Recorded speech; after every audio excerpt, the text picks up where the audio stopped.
ఇటు ఎమ్మెల్యే కడియం శ్రీహరి అనర్హత పిటిషన్పై ఇవాళ స్పీకర్ విచారణ జరగబోతుంది. ఉదయం 11 గంటలకు విచారణకు రావాలంటూ ఇటు పిటిషనర్ ఎమ్మెల్యే వివేకానందకు స్పీకర్ నోటీసులను జారీ చేశారు.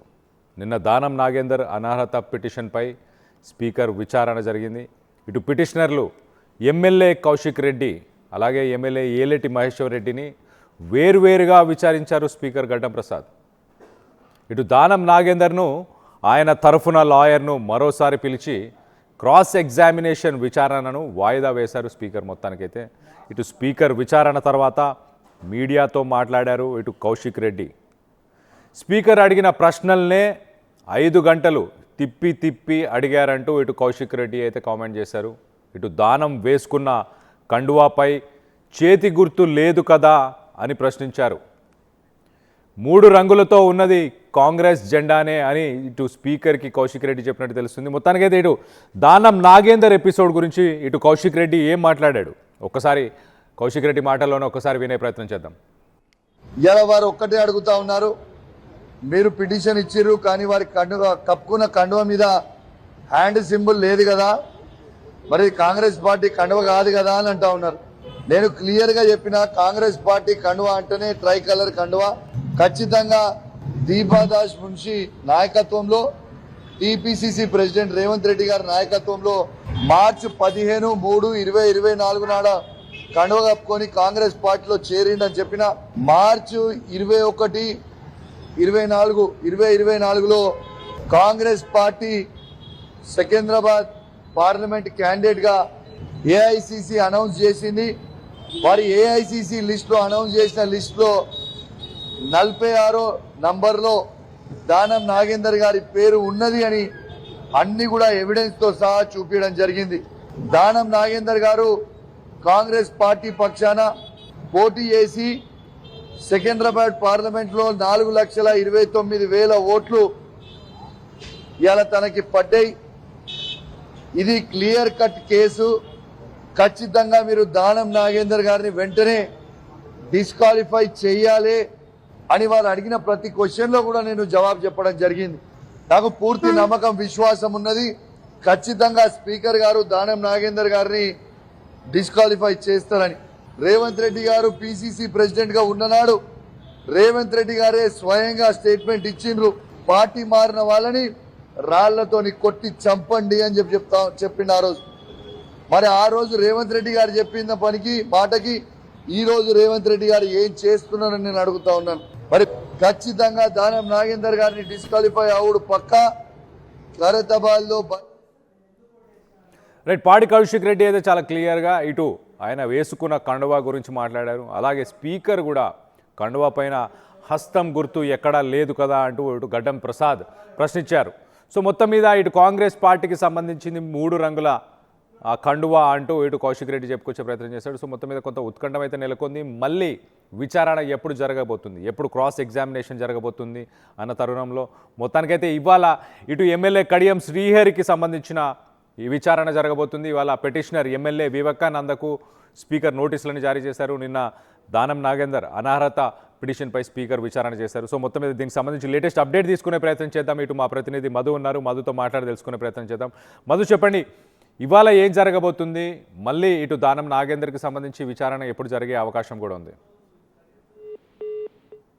రైట్, మా ప్రతినిధి మధుని మరొకసారి కనెక్ట్ చేసుకునే ప్రయత్నం చేద్దాం. సో మొత్తం మీద ఇటు కడియం శ్రీహరి విచారణ ఇవాళ జరగబోతుంది. మరి ఎలాంటి ఎవిడెన్సెస్ ఇటు గడ్డం ప్రసాద్ స్పీకర్ గడ్డం ప్రసాద్ ముందు పెట్టబోతున్నారు? ఇటు వివేకానంద రెడ్డి, ఇటు ఎమ్మెల్యే వివేకానందకు ఆల్రెడీ స్పీకర్ నోటీసెస్ జారీ చేశారు. ఇవాళ 11 గంటల సమయంకి రావాలి అంటూ చెప్పుకొచ్చే ప్రయత్నం చేశారు.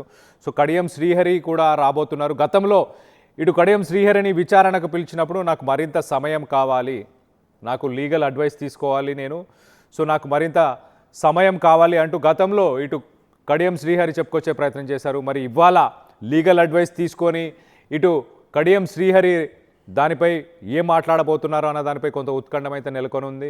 ఒకసారి మా ప్రతినిధి మధు ఉన్నారు, మధుతో మాట్లాడి తెలుసుకునే ప్రయత్నం చేద్దాం. మధు చెప్పండి, గతంలో ఇటు కడియం శ్రీహరి లీగల్ అడ్వైస్ తీసుకోవాలి, నాకు కొంత సమయం కావాలి, విచారణకు రావాలి అన్నప్పుడు ఇలాంటి వాదన చేశారు. సో మొత్తానికైతే ఇవాళ మరి ఆయన ప్రిపేర్డ్గానే వస్తున్నారా? ఇటు వివేకానంద, ఎమ్మెల్యే వివేకానంద మరి ఎలాంటి ఎవిడెన్సెస్ స్పీకర్ ముందు పెట్టే అవకాశం ఉంది? ఎగ్జాక్ట్లీ నిన్న ఆల్రెడీ సుదీర్ఘ విచారణ కొనసాగింది దానం నాగేందర్ కి సంబంధించి. దాదాపుగా జనరల్ గా అయితే 1.5 hours లో ముగియాల్సినటువంటి విచారణ సాయంత్రం వరకు కంటిన్యూ ప్రాసెస్ లో జరిగినటువంటి పరిస్థితి. పాడి కౌశిక్ రెడ్డి బీఆర్ఎస్ నుంచి, బీజేపీ నుంచి ఏలేటి మహేశ్వర్ రెడ్డి ఇద్దరు హాజరయ్యారు. సపరేట్ గా విచారణ జరిగింది వీరికి సంబంధించి.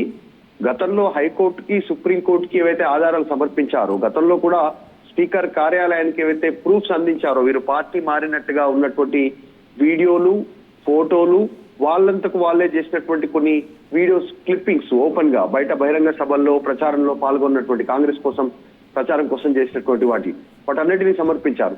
స్పీకర్ ఏమో వాళ్ళు వేసుకున్నటువంటి కండువా పైన గుర్తు లేదని చెప్పడము, టెక్నికల్ గా డిజిటల్ ఎవిడెన్స్ చెల్లదనేటువంటి సమాధానం చెప్పడంతో వీళ్ళంతా కూడా కాస్త స్పీకర్ ముందు మరిన్ని ఆధారాలు ఉంచే ప్రయత్నం చేశారు. ఈ రోజు కూడా వివేకానంద గౌడ్ సేమ్ కడియం శ్రీహరికి సంబంధించి గతంలో చేసినటువంటి స్టేట్మెంట్స్, ఫోటోలు, వీడియోలు, తర్వాత కడియం కావ్యకు సంబంధించి ఎన్నికల ప్రచారంలో, ఎంపీ ఎన్నికల్లో ఆయన ప్రచారం చేస్తూ కాంగ్రెస్ గుర్తు, చేతి గుర్తుకు ఓటేయండి అని చెప్పినటువంటి వీడియో క్లిప్పింగ్స్, ఈ ఫుటేజ్ అంతా కూడా స్పీకర్ కార్యాలయానికి పెన్ డ్రైవ్ల రూపంలో, తర్వాత డిజిటల్ ఎవిడెన్స్ రూపంలో, కాగితాల రూపంలో ఇవన్నీ కూడా వాళ్ళు సమర్పించడానికి సిద్ధమవుతా ఉన్నటువంటి పరిస్థితి ఉంది. చాలా రోజుల నుంచి ఒక ప్రొలాంగ్ ఎపిసోడ్ గా నడుస్తా ఉంది. మొత్తం 10 మంది ఫిరాయింపు ఎమ్మెల్యేలు 8 మంది పైన క్లీన్ చిట్ ఇచ్చారు. 8 మందికి ఇప్పుడు 2 మిగిలినటువంటి పరిస్థితి దానం, కడియం. దానం విషయంలో నిన్న పెండింగ్ అయింది. ఇప్పుడు కడియం శ్రీహరి విషయంలో ఏ నిర్ణయం తీసుకుంటారు స్పీకర్ అనేటువంటిది చర్చ కొనసాగుతుంది. పోయిన నెలనే ఆల్రెడీ కడియం శ్రీహరికి నోటీస్ ఇచ్చినప్పటికీ కూడా అడ్వకేట్స్ లేరు, అడ్వకేట్స్ తో మాట్లాడలేదు. తర్వాత నేను లీగల్ గా వారి సలహాలు, సూచనలు తీసుకుని ఆధారాలతో మీ ముందుకు వస్తాను అనేటువంటి స్టేట్మెంట్ చేయడంతో కాస్త సమయం ఇచ్చారు. అందులో భాగంగానే నిన్న దానం, ఈ రోజు కడియం శ్రీహరి విచారణ ఉంది. Vivekananda Goud BRS party MLA, BRS LP whip ఈ రోజు మరిన్ని ఆధారాలతో ముందుకు వస్తా ఉన్నట్టుగా తెలుస్తా ఉంది. ఎగ్జాక్ట్లీ 10:30-11 సమయంలో స్పీకర్ కార్యాలయానికి చేరుకుంటారు. ఆయన అడ్వకేట్స్ తో ఆధారాలతో ఎలాంటి వాదనలు వినిపించాలి అనేటువంటిది ఇప్పటికే హైకోర్టు, సుప్రీంకోర్టుకు ఆధారాలు సమర్పించాము. అవే ఆధారాలు మీ ముందు కూడా ఉంచుతున్నాం అనేటువంటి statement Vivekananda Goud last time కూడా చేశారు. తర్వాత సుప్రీంకోర్టు నుంచి కాస్త ప్రెజర్ ఉంది అసెంబ్లీ కార్యాలయానికి సంబంధించి, స్పీకర్ కార్యాలయానికి. త్వరగా నిర్ణయం తీసుకుంటారా, తీసుకోరా, ఎందుకు డిలే చేస్తా ఉన్నారు? ఒకవేళ కనుక త్వరగా నిర్ణయం తీసుకోకపోతే మీరు కోర్టు ధిక్కారణ కింద మేము దీన్ని చూడాల్సి ఉంటుంది అనేటువంటిది ఒక ఘాటైనటువంటి వ్యాఖ్య సుప్రీంకోర్టు అత్యున్నత న్యాయస్థానం చేసినటువంటి పరిస్థితి. అందులో భాగంగా స్పీకర్ నిర్ణయం తీసుకుంటున్నారు. దాదాపు మార్చ్ 1st వీక్ లోపల, అంటే ఈ మంత్ ఎండింగ్ లోపలనే వీటికి సంబంధించినటువంటి ఒక క్లారిటీ రానుంది. దానం, కడియం ఇద్దరు పార్టీ మారలేదా స్పీకర్ నిర్ణయం చెప్పాల్సినటువంటి అవసరం ఉంది. ఎందుకంటే వీళ్ళు ఎవిడెన్స్ పెడతా ఉన్నారు. దానం గురించేమో ఆల్రెడీ ఖైరతాబాద్ ఎమ్మెల్యేగా ఉంటూనే సికింద్రాబాద్ కాంగ్రెస్ పార్టీ ఎంపీ అభ్యర్థిగా పోటీ చేశారు. బలమైన ఆధారాలు ఉన్నాయి. కడియం శ్రీహరి ప్రచారం చేశారు, గుర్తుకు ఓటేయమని చెప్పారు. బలమైన ఆధారాలు ఉన్నాయి. ఎలాంటి నిర్ణయం ప్రకటిస్తారనేటువంటి చర్చ అయితే ఉంది, చూడాలి. అయితే మధు, ఇక్కడ స్పీకర్ కంటెంప్ట్ ఆఫ్ కోర్ట్ కింద లీగల్ ప్రొసీడింగ్స్ చేస్తాము అని చెప్పడం, గతంలో డిసెంబర్లో కూడా విచారణకు వచ్చినప్పుడు ఇటు సుప్రీంకోర్టు స్పీకర్ పైన సీరియస్ అయింది, ఘటం ప్రసాద్ పైన. మీరు న్యూ ఇయర్ ఎక్కడ సెలబ్రేట్ చేసుకోవాలనుకుంటున్నారు? మీరు న్యూ ఇయర్ ఎక్కడ సెలబ్రేట్ చేసుకోవాలనుకుంటున్నారు? జైల్లో చేసుకోవాలనుకుంటున్నారా అంటే ప్రశ్నించింది. అంటే సుప్రీంకోర్టు చాలా సీరియస్గా ఉంది. ఒకవేళ కంటెంప్ట్ ఆఫ్ కోర్టు కింద లీగల్ ప్రొసీడింగ్స్ చేసి ఇటు ఒకవేళ డెసిషన్ తీసుకోకపోతే కనుక ఇటు 3 వారాల గడువు February 6th ఇచ్చింది. ఆల్మోస్ట్ February 27th ఆ గడువు తీరిపోతుంది.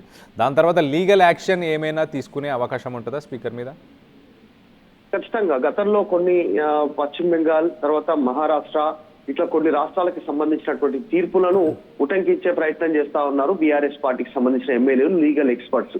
సేమ్ రీసెంట్ గానే పార్టీ ఫిరాయించినటువంటి ఎమ్మెల్యే బీజేపీలో గెలిచి తృణమూల్ కాంగ్రెస్ లోకి వెళ్లారు పశ్చిమ బెంగాల్ రాష్ట్రంలో, ముకుల్ రాయ్. ఆ కేసుని వీళ్ళు ఎగ్జాంపుల్ గా చూపిస్తా ఉన్నారు. తర్వాత మహారాష్ట్రకు సంబంధించి, తర్వాత ఇలా ఛత్తీస్గఢ్, ఇలా కొన్ని రాష్ట్రాలకు సంబంధించినటువంటి వాటిలో జరిగిన పార్టీ ఫిరాయింపుల పైన, ఎమ్మెల్యేల పైన అనర్హత వేటు పడింది. సో ఇక్కడ కూడా అలాంటి నిర్ణయం తీసుకోవాల్సిందే అనేటువంటి ఒక డిమాండ్ చేస్తా ఉన్నారు. కానీ స్పీకర్ నిర్ణయం ప్రకటిస్తే మాత్రం తదుపరి ఇప్పటికే 8 మంది పైన వాళ్ళు టెక్నికల్ గా బీఆర్ఎస్ అంటూ స్పీకర్ చెప్పారు కాబట్టి పార్టీ ఫిరాయించినటువంటి వాళ్ళలో ఈ 2 పైన కూడా అట్లాంటి నిర్ణయం ప్రకటిస్తే లీగల్ గా ఫైట్ చేయడానికి బీఆర్ఎస్ పార్టీ లీగల్ టీం ముందుకు పోతా ఉంది. ఇప్పటికే హైకోర్టు, సుప్రీంకోర్టుని ఆశ్రయించాం కాబట్టి మరింత ఎవిడెన్స్ ని వారికి జత చేసి మరొకసారి లీగల్ గా ఫైట్ చేయడానికి సిద్ధంగా ఉంటున్నాం అనేటువంటి స్టేట్మెంట్ చేస్తా ఉన్నారు. కానీ స్పీకర్ ఎట్లాంటి నిర్ణయం తీసుకుంటారు, ఎస్ అంటారా వారిని నో అంటారా, అంటే బీఆర్ఎస్ కి వైపే ఉన్నారంటారా, బీఆర్ఎస్ వైపు లేరని చెప్తారా, కాంగ్రెస్ లో ఉన్నారని చెప్తారా, లేదంటే అనర్హత వేటుకు వేసేటువంటి అవకాశం ఉందా? దానం పైన కానీ కడియం పైన కానీ బలమైన సాక్ష్యాధారాలు ఉన్నాయి కాబట్టి వారి విషయంలో స్పీకర్ నిర్ణయం ఎట్లుంటుంది అనేటువంటిది చర్చ కొనసాగుతుంది. Right Madhu, thanks for the latest update. మొత్తం మీద ఇటు స్పీకర్ ఎలాంటి డెసిషన్ తీసుకోబోతున్నారు, ఇటు దానం నాగేందర్ పైన క్లియర్ ఎవిడెన్సెస్ ఉన్నాయా అంటూ ఇటు పాడి కౌశిక్ రెడ్డి చెప్పుకొచ్చే ప్రయత్నం చేస్తున్నారు. అలాగే ఇటు కడియం శ్రీహరి పైన కూడా క్లియర్ ఎవిడెన్సెస్ ఉన్నాయి. వాళ్ళు మాట్లాడిన మాటలు కానీ, ఆడియో క్లిప్పింగ్స్ కానీ, లేకపోతే వీడియో క్లిప్పింగ్స్, అలాగే పేపర్ క్లిప్పింగ్స్ కానీ, లేకపోతే దానికి సంబంధించిన విజువల్స్ ఇవన్నీ కూడా ఆల్రెడీ హైకోర్టులో, సుప్రీంకోర్టులో సబ్మిట్ చేసిన ఎవిడెన్సెస్ అన్నీ ఉన్నాయి. వాటన్నిటిపైన మరి స్పీకర్ ఎలాంటి డెసిషన్ తీసుకుంటారు, స్పీకర్ పైన ఇటు సుప్రీంకోర్టు ఎలాంటి డెసిషన్ తీసుకుంటుంది అన్న దానిపై కొంత ఉత్కంఠం అయితే నెలకొని ఉంది. ఇటు దానం నాగేందర్ గతంలో ఆయన మాట్లాడిన మాటలు ఒకసారి వినే ప్రయత్నం చేద్దాం. ఏ పార్టీలో ఉంటే అదే గెలుస్తుంది కదా, అది మన స్పెషాలిటీ కదా. జిహెచ్ఎంసీ 300 మీరే గెలవాలంటారు, ఏ పార్టీ గెలవాలి? పార్టీ పరంగా కాంగ్రెస్ గెలుస్తుంది కదా, ఇంకెవరు గెలుస్తుంది? వేరే పార్టీ గెలుస్తుందా? ముఖ్యమంత్రి గారు ఇంత బడ్జెట్ ఇచ్చి ఇన్ని అభివృద్ధి చేసిన తర్వాత మళ్ళీ ఏ పార్టీ గెలుస్తుందని నువ్వు తిరకాసు మాటలు ఎందుకు? అసలైన తొలి వెలుగు. ఫాలో వాట్సాప్ @తొలి వెలుగు official.